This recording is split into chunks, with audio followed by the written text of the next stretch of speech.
Привет, друзья! С вами Одинокий Джейсон. После вчерашнего моего высказывания о Чечении и Ингушетии, ингуши так сильно возбудились, им приснились в своих самых страшных снах, не могло это присниться. Вдруг я напомнил им, что такое была Чечения и Ингушетия. Они не любят их об этом напоминать. Неблагодарный человек, он есть неблагодарный человек. Разве что плохого было в Чечне и Ингушетии? Я просто хочу им напомнить, что Чечня и Ингушетия в Советском Союзе была седьмым регионом донором Советского Союза. Вы представляете, седьмым регионом донором Советского Союза. 180 заводов, фабрик было на территории города Грозного.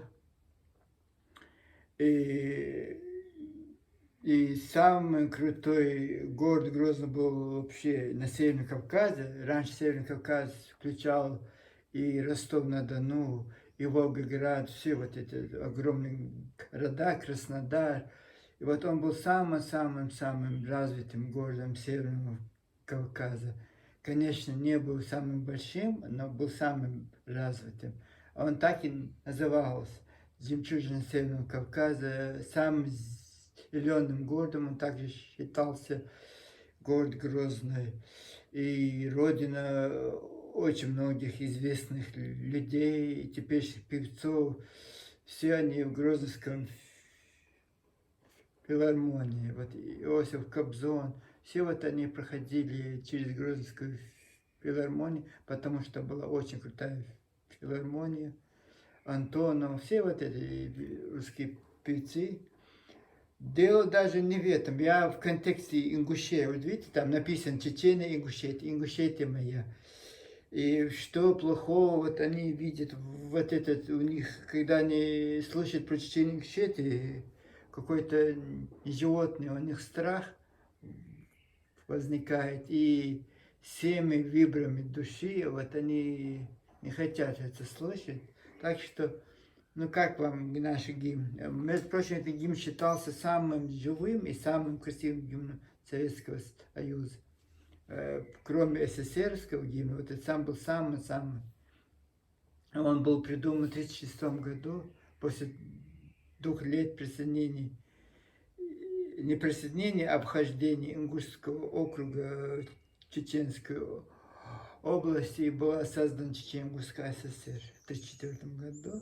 Вот через 2 года вот этот гимн сочинили, но это понятно, это пели русские, и вот этот именно чеченский вариант, и ингушский вариант очень сложно было слышать, конечно, они внятные, но вот Ингушетия, вот они почему-то четко говорили, вот это припев Ингушетия, вот это очень четко слышно, про Чечен я даже, сколько я не собрался, не уловил слово Чечен, Нахчи, Алайчо, Алайчо, да, и еще они привилегированные, вот это, даже в этой гимне, вот их привилегии, почему-то была Чечения, Ингушетия, но они пишут, что это Ингушетия чеченский. Вот это тоже непонятно. Это автор, наверное, скорее всего, ингуш, свои мечты хотел воплотить в реальность. И сперва ингуши, а потом Чечни почему-то не вот так текст подавали. Ну, пускай это так будет, мне это без разницы. Вот вчера я про этого Исик Кадзоева небольшой ролик снял. Конечно, я старался, у меня очень много было к нему претензий. Я не стал претензий, не знаю, ваши ингушей, вы возбудите, это же ваше, не знаю, это ваше сокровище. Не хотел, вот это знаю, что ваше вот отношение ко мне. Но знаете, если будем с вами откровенны, и мне кажется, вы что-то не понимаете. как вы относитесь к нам, мы точно так же имеем право относиться к вам.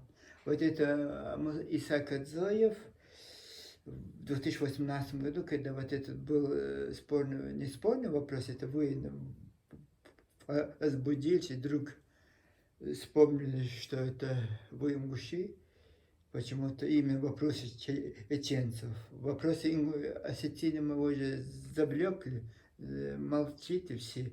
Даже эта Танзилочка Чабиева, которая имеет корни, его муж имеет осетинские корни, это алгазский. Вы то же самое, и вот ни одно слово про осетину она не скажет. Вот про чеченцев, да, мы можем. Конечно, не открыто, открыто она еще, вот это открыто, это умасшедшие, вот это Абадиевы, Базуртановы и им подобные, Султыговы. Вот это для них. А вот Танзишка, типа я ученый, научный работник, решила поумничать, но так не получилось. Ее раскрыли в этом же интервью, и раскрыли не просто так, а как ярый чеченофобку. И об этом я имел честь тоже сообщить вам.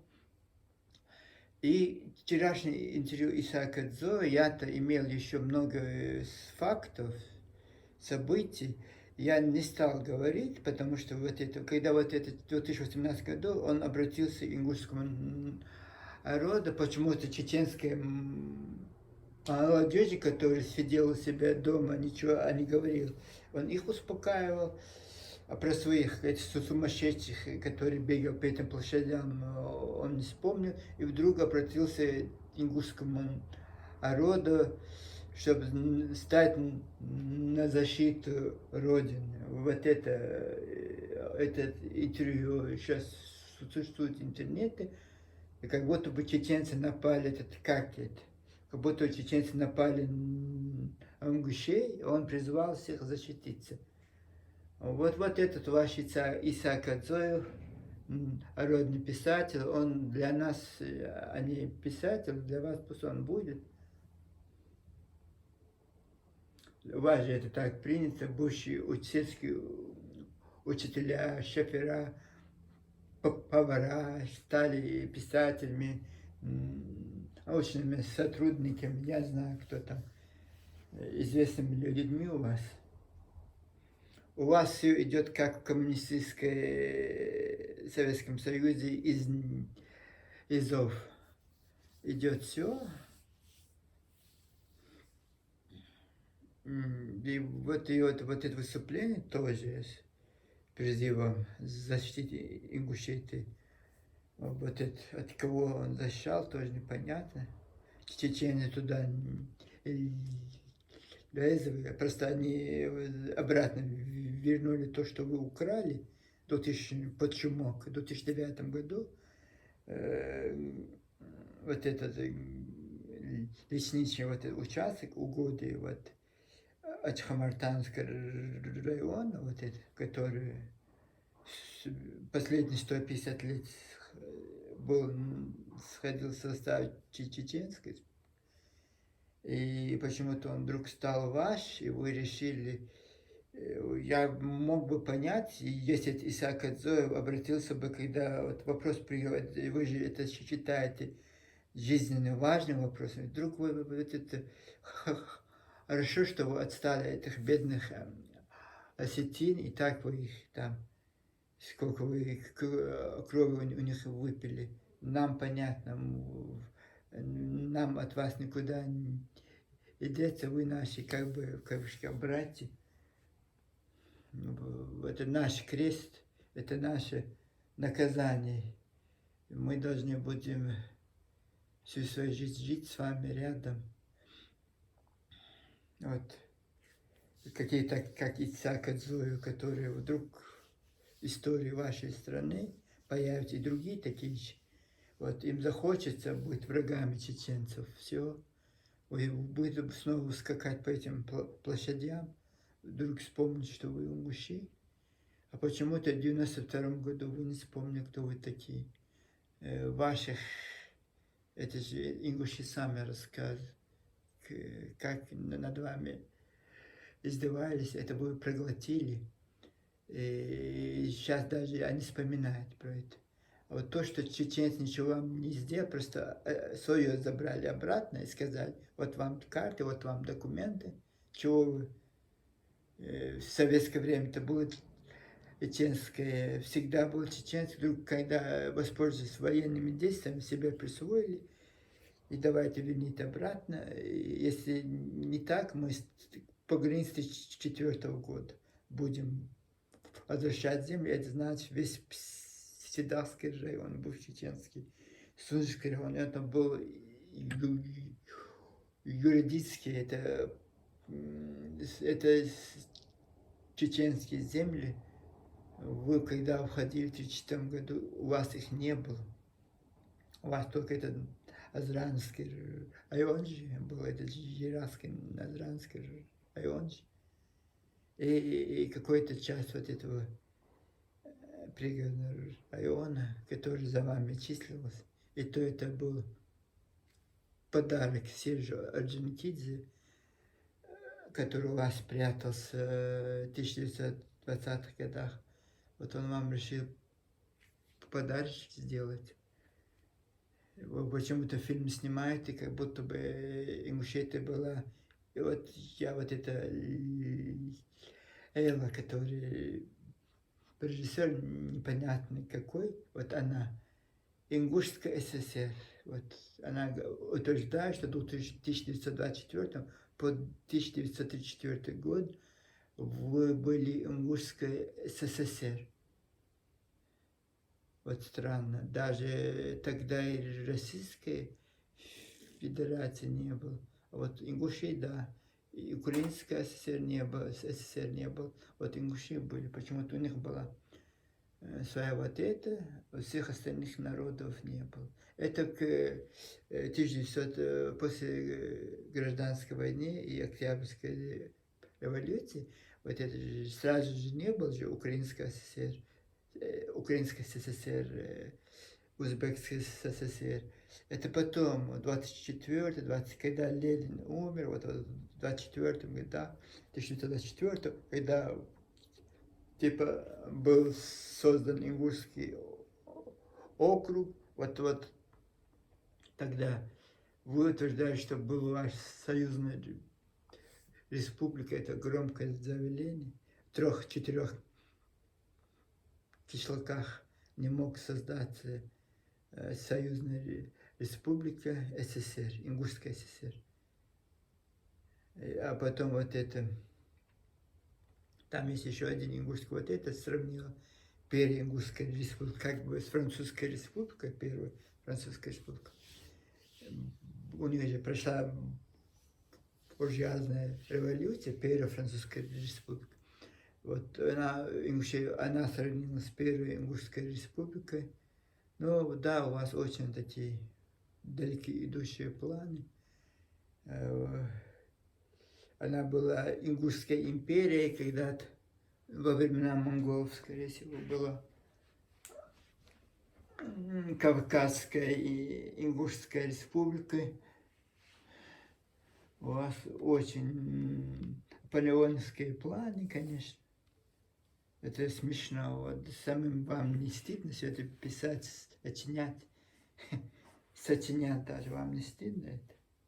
Вот эти интересно. В 3-4 селах не может быть союзным республикой.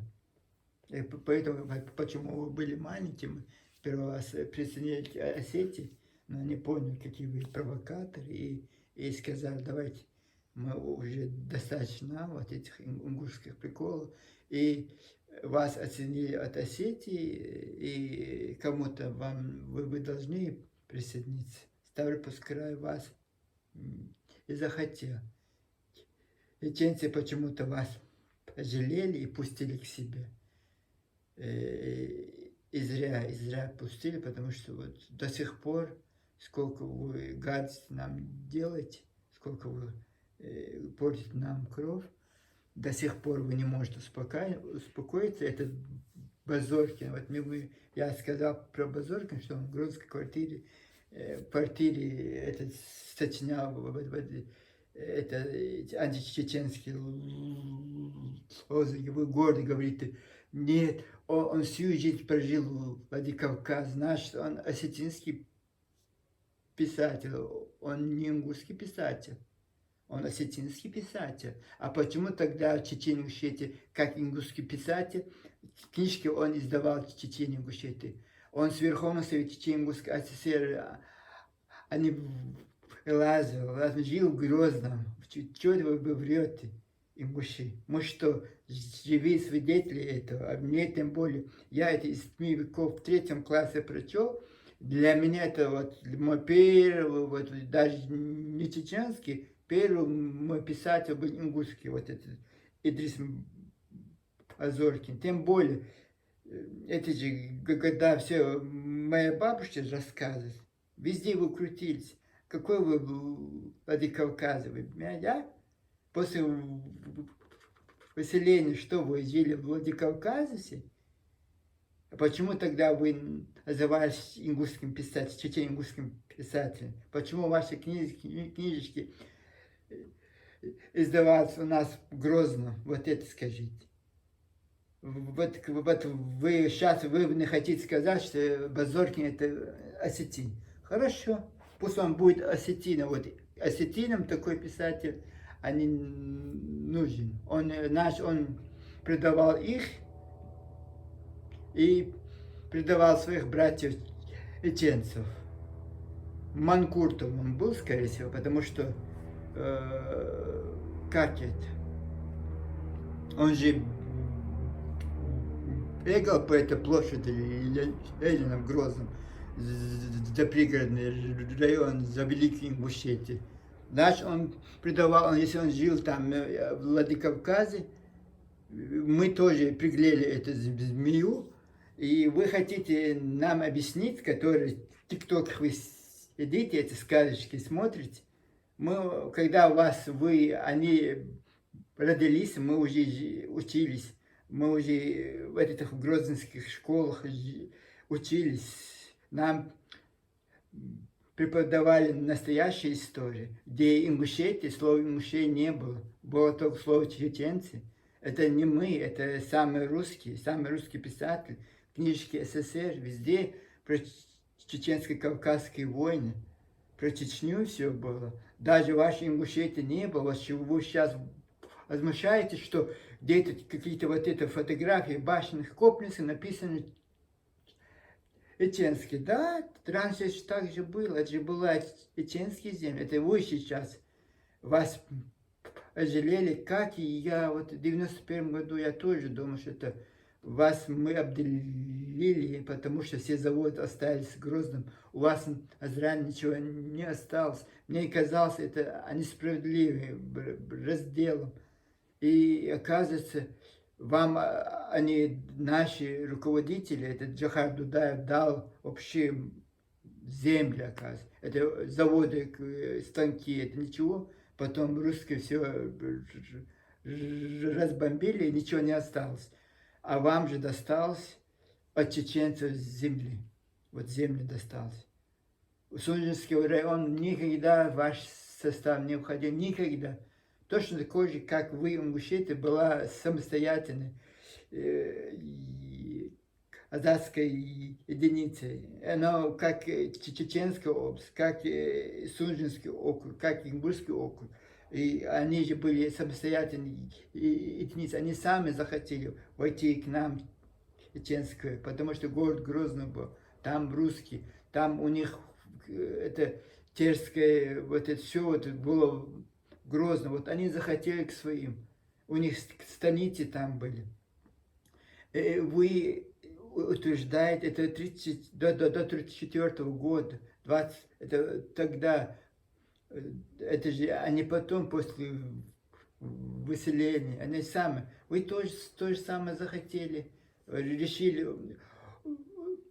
урвать кусок. Вы все-таки урвали, захватили с собой. Когда вы уходили, вы не ушли, как пришли. Вот и захватили все чеченские земли. Там этот пригород беженцев поселили, все вот это по чуть-чуть, и вы все вот это оккупировали. Еще у нас в Чечне, вы жили очень мало. Вы все жили, все на Осетии, около 100 тысяч человек. Вас, и все вместе вас не было 200 тысяч.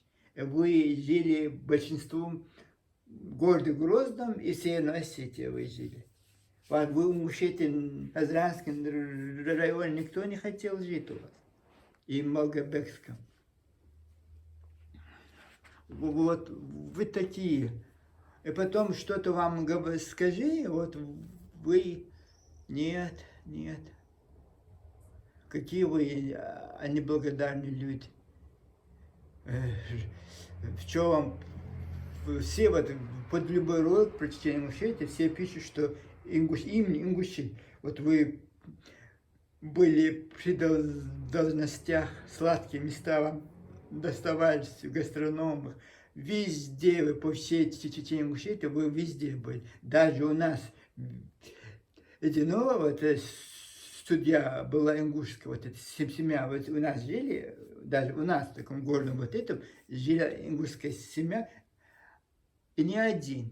Вот они в суде работала, она получила в центре введено квартире, и они жили. Вот у вас вот, привилегированный статус был там.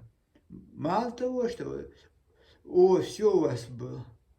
И вы ни одним добрым словом, вот этот тоже, ой, мы грозно ходили в кинотеатр, мы гуляли по этим шикарным бульварам, молодцы, вы вспоминаете, как вы с русскими девушками там за юбками бегали. Вот это вы понтуетесь. А вот доброе слово сказать про свою родину, нет, это же ваша родина. Это Ингушетии только 30 лет. Только сейчас она. Вы же все старики, все вот это Исаака Зоева, все это Бузуртанова, все вот это Абадиева, Суржин Слутигова, все даже это Танзила Чабиева, вы же родились в Чечне, Ингушетии. Это ваша родина. Почему вы к своей родине вот такое негативное, какое-то оскорбляющее отношение имеете? А всем остальным к русскому вы целуете их ручечки, осетинам вы относитесь, ни одно слово вы не скажете, потому что боитесь труса. Вот они вам показали, если вы такую же провокацию, как вы нам сделали бы, они ввели бы ваш Азран танки, вот они боитесь, трясетесь. Поэтому ни одна Чабиева, защитница Ингушетии, ни одно слово про этих своих родственников осетин не говорит. Вот вы все пришли, вы даже не ингуши, вы пришли откуда-то, непонятно какой-то микс вы, казаков, непонятно откуда вы взялись, но мы в Чечне Ингушетии так не жили. Мы жили очень дружно, ингуши, и чеченцы, и русские, и другие народы. Потом вы пискивали вот этого Базар. Теперь я понимаю, почему он хотел Осетино-Ингушский СССР, потому что жил там. Он, какой вот, я бы, если у меня мой народ жил бы в Чечне Ингушетии, отдельно, я бы, если я считаюсь писателем ингушским, я бы не жил бы, как это, какое-то оскорбление для Ингушетии. Манкуртом быть, вот своей родиной, вот своя родина, хоть какая она, плохая, хорошая, Чечне Ингушетии, слово ингушиш там присутствует. И вместо того, чтобы жить вот это Грозном, живут же другие десятки тысяч этих ингушей. Почему-то он вот, я не знаю, это правда, неправда, вот вы же говорите, что он в Владикавказе всю жизнь прожил. А что он тогда у нас эти книжки выпускал, бегал по этим издательствам? Это Лазово, это Верховный Совет Чечен-Ингушской ССР. Там свои дела решал. Да. Родина ему понадобилась для решения материальных благ. Это, если кто не видел, огромная книжка. Там 3 книжки наших современных войдут. Огромный том. Во всех чеченских библиотеках он находился. Даже в нашей школе, в каком-то горном, была эта книжка. Это же, как это?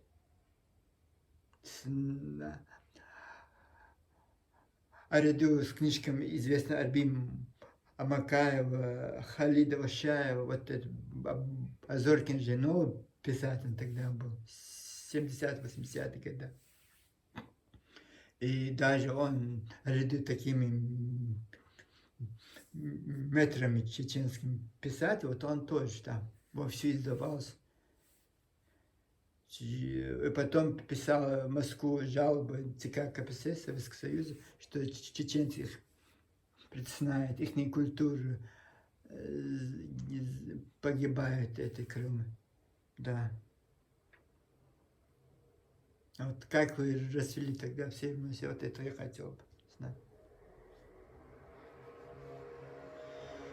Такие вещи, я не знаю, как вы, я всегда себя успокаиваю, что больше всего уже я снял этот ролик, я больше не буду про них говорить, но каждый раз вы подкидываете, вот мне что вы хотите сказать, что вы хотите сказать, это мое личное дело, я заикаюсь, не заикаюсь, это вам не касается, за своими штанами смотрите.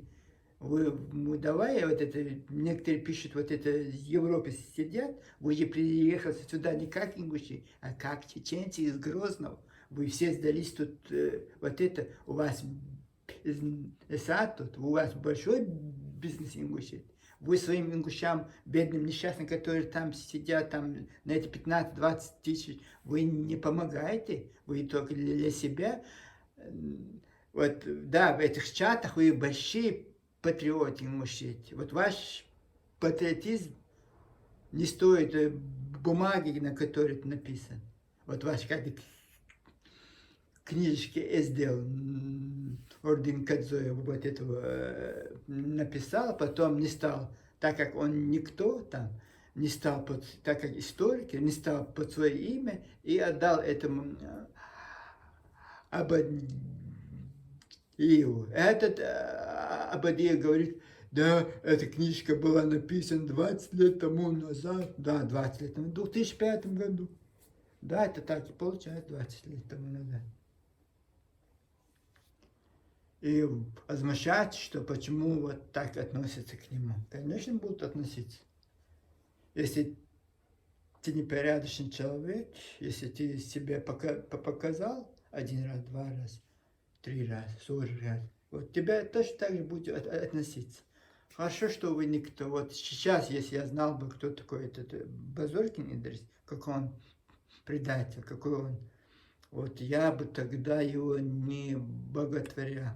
Вот видите, как мы ошибались, вас, мужчин, как мы ошибались, живя вот это. Мне показалось, что вот, казалось все воедино, вот тело, вот ваши грязные души, где вы в своих квартирах закрывали, наверное, в форточке, чтобы соседи чеченцы не слышали. И вот вы про нас, это в грозненских квартирах, вы, это Ису Кадзову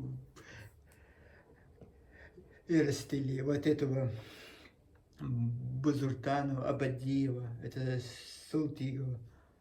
Вот вы их и вырастили теперешних вот этих ксенофобов. И я не знаю, вот у вас только вы повод гордиться, это Ингушетия, но там ничего такого нет. Извините меня. 3 района, это они республика, это я не знаю. И то 2 района вас пожалели, чеченцы вам подкинули. Вместо того, чтобы быть благодарным, сказать спасибо вам, братья, вы наоборот еще на остальное чеченское, потому что это вам далось очень легко. То, что вы там, вообще это, понятно, он был героем Советского Союза, Афганской войны, но он не героем Кавказа был, скорее всего, Руслан. Аушев, ваш этот первый президент, не был героем Кавказа. Вот, да, Советско-Афганской войны, да, там своими против мусульман и Ростова, вот понятно. Вот такая герой слова, это это много чего значит. Мы против мусульман, конечно, он стал героем. Вот он показал себя. Вот он плакал, бегал грозный. Нас присоединять Осетии, пожалуйста. Вот это дайте нам эти два района, мы могли бы создать республику, бегали бы, забыли уже. Это наш, да, тоже непонятный тип, вот вам подарок сделал. Она вам достала вообще за ничто. Вот просто от того, что вы сказали устно, что мы ваши братья. А о деле, оказывается, вы не братья, вы братья этим грузинам. Это оскорбление, если я скажу, что мы ваши братья для вас теперь. И вот так легко вам все это досталось, и вы решили на остальное. Вот бывает, вор что-то украл в супермаркете, вот он снова туда пойдет и еще обнаглеет. А потом, если второй раз его не поймаете, снова, вот так, вы тоже вот так же под конец обнаглели, и сейчас претендуете на всю Чечню. Ваши претензии знаете кому? Это все видит. И вот это Исаак Адзов, что это не видит, он вот своими вот этими рассказами, вот это, как он, о защите своей родины, как будто бы чеченцы напали на них. Это же ничего не было. Ваш президент и наш президент в Пятигорске подписали документы, и все. Там не было никаких столкновений. Вот это Родина, мать зовет. А это по Кадзоевскому, это Родина, отец зовет. Получится. Вот такое. В ваших делах очень сложно разбираться, но это видно, видно на лицо, это все видно, что у вас.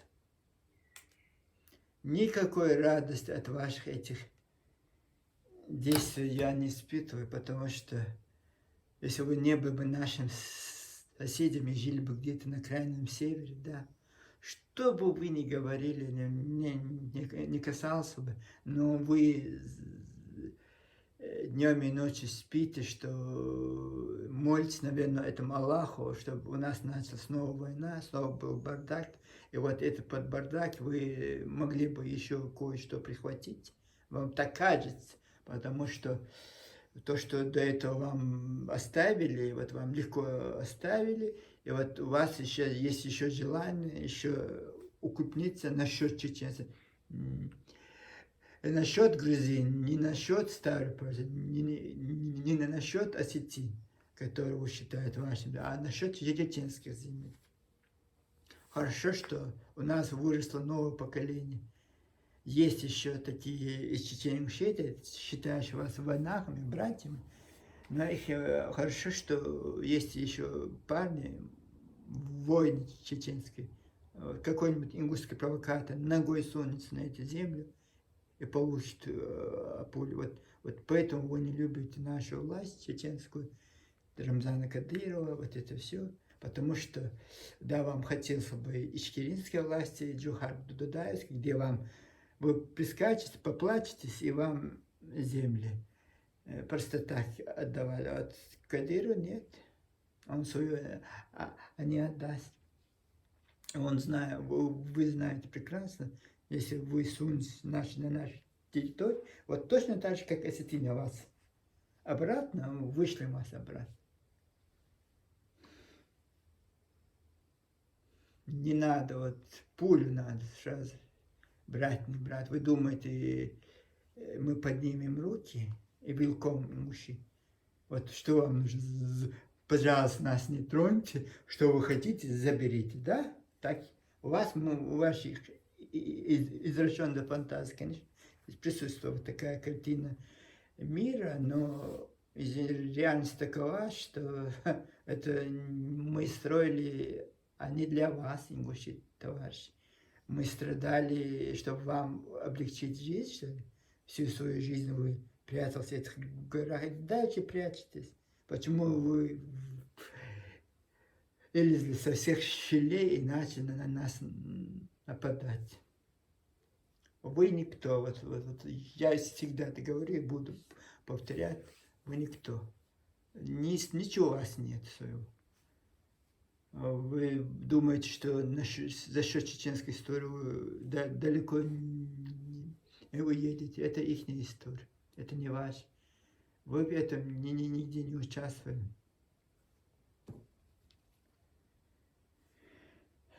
Такие дела.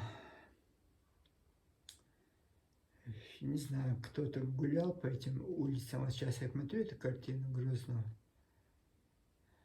Какие были времена светлые. Я в кинотеатре «Космос», в парке Мечехова где-то была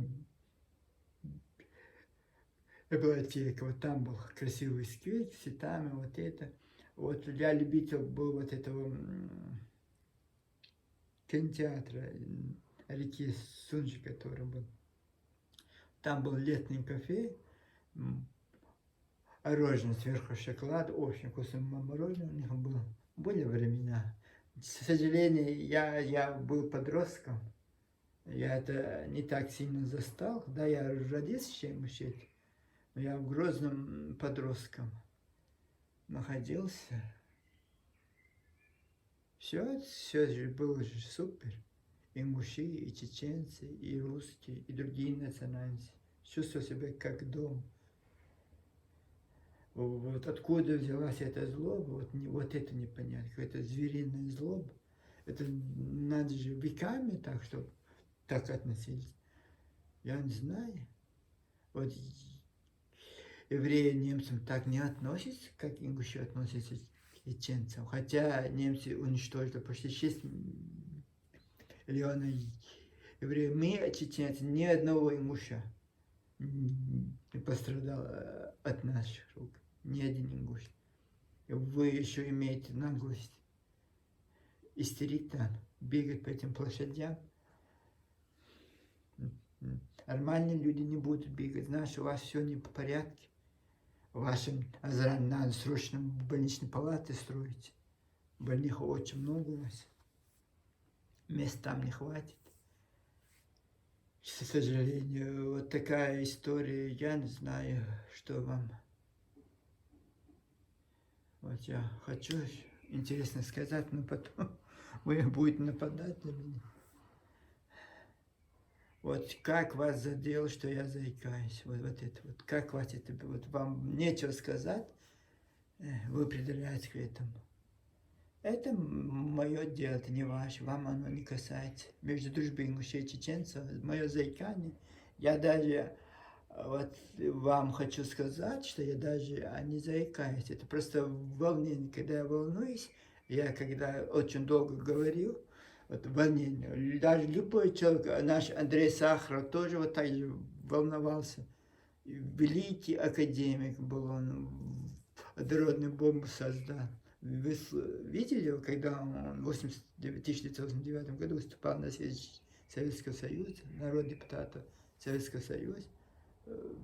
Бывает, когда человек очень большие мысли, он бывает, немножко сбивается. Вот у меня воздуха не хватает, но это же я же от этого не становлюсь кем-то другим. Вот это, вот низкий, самый низкий у вас имущество. Вот вам. Конечно, вы больные люди. Если бы больные не были бы, вот так массово мне эти гадости не писали бы. Ужас, сколько вы гадостей написали. Я даже не успеваю их убирать, я и не стараюсь убирать. Но это же они красиво. Вот наглости вам хватает. Это не от нас, чеченцев. У нас нет такой наглости. У нас нет этих обычаев, которые есть у вас. Вы я для себя открыл какой-то другой вид родности Российской Федерации, который раньше не был. Вот странно. У меня в 2 раза сорт ингушей, которые я когда-то знал, которые я где-то читал в книжечках. Граждан Чечни ингушей, это порядочные. Есть сорт ингушей, которые продлить эту свободу. Хорошо, что у вас, вы не жили 100 лет в своей. Представляю, что с вами было бы, как вы бы, у вас берегов не было. Составе нас 70 лет жили, 50-60, там сколько-то, бесперерывно. Представляете, вы существовали бы 300 лет или 200 лет. Что с вами было? Вы с ума посходили бы все. Была бы, как Украина, огромная вот это, я понимаю, было бы какое-то вот это, у вас все не как у людей. Самый маленький регион, самый маленький народность. Но вы прибавляете себя всех других народов, всех и считаете этими вещами.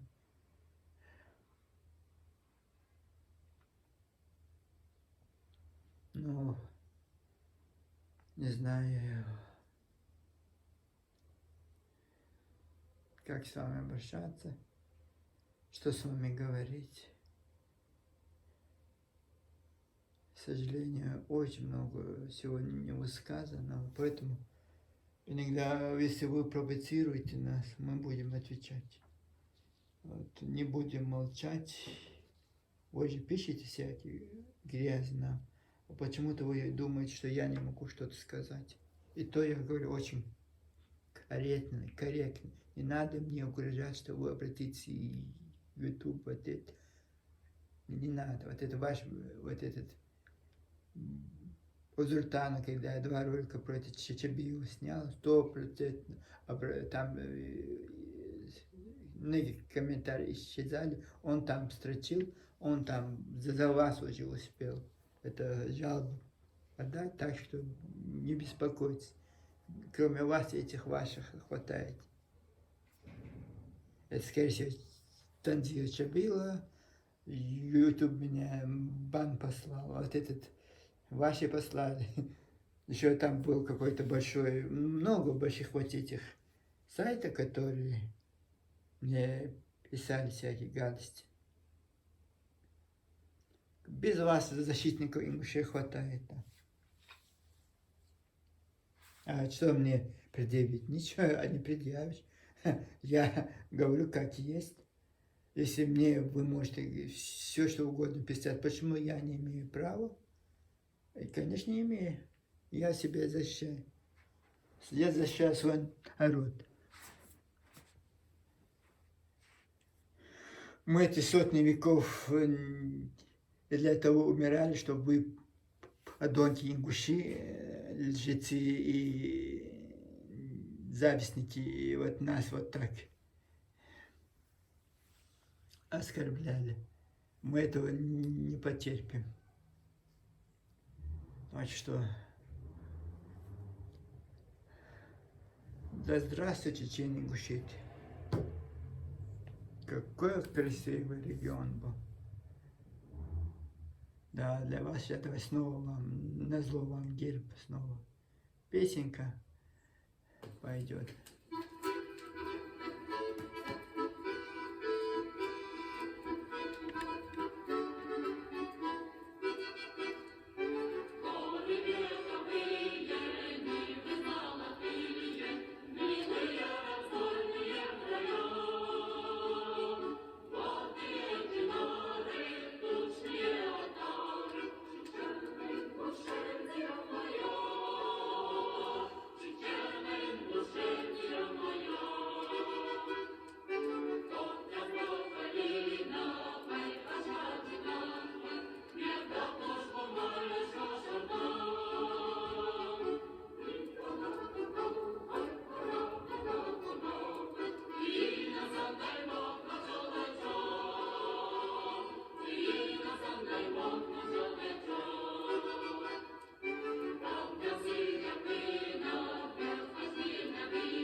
С вами был одинокий Джейсон. Пока. До новых встреч.